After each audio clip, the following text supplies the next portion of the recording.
முன்னேற்ற கழக சங்கத்தின் சார்பாகவும் தொழிற்சங்கத்தின் சார்பாகவும் மீண்டும் வலியுறுத்தி கேட்டுக்கொள்கிறோம்.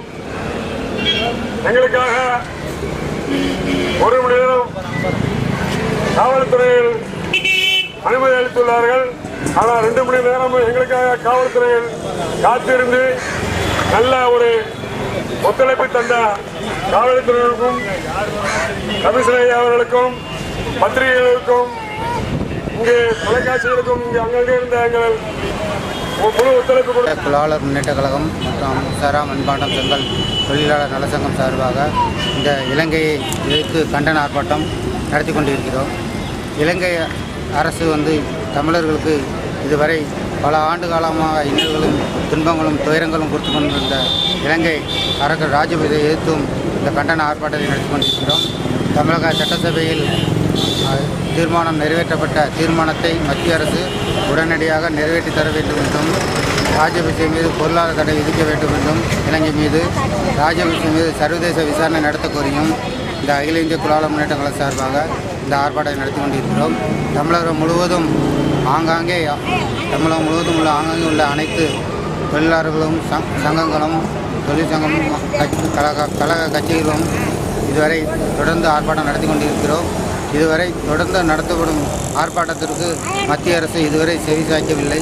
மத்திய அரசு உடனடியாக இதுவரை ஆர்ப்பாட்டம் நடத்திய அத்தனை பேர்களுக்கும் தெளிவாக ஒரு நல்ல தீர்ப்பை வழங்க மத்திய அரசு உடனடியாக இலங்கை மீது நடவடிக்கை எடுக்க வேண்டும் என்று அகில இந்திய தொழிலாளர் முன்னேற்ற சார்பில் கேட்டுக்கொள்கிறோம். தமிழக முதல்வருக்கும் நன்றி தெரிவித்துக் கொள்கிறோம். வி. தியாகராஜன், அகில இந்திய தொழிலாளர் முன்னேற்ற கழகத்தின் நிறுவன தலைவர், தொழிற்சங்கம் நிறுவனம். போராடுவோம் ராஜபக்சே மீது சர்வதேச நடவடிக்கை எடுக்கும் வரை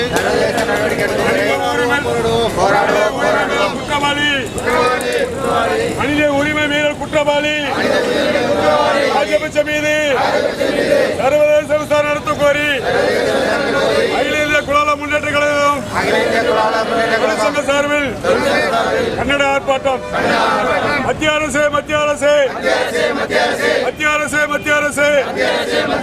இலங்கை மீது பொருளாதார தடை விதி,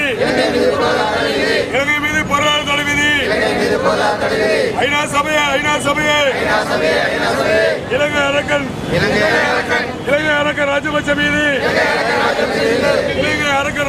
மீது சர்வதேச நடவடிக்கை மனித உரிமை மீறல் குற்றவாளி ராஜபக்சே மீது ஐநா சபையில் நடவடிக்கை பாலச்சந்திரனை படுகொலை செய்த ராஜபக்சே மீது சர்வதேச விசாரணை நடத்தி தமிழ் இனமே ஒன்று கூடுவோம். இனப்படுகொலை செய்த ராஜபக்சேவை வீழ்த்துவோம்.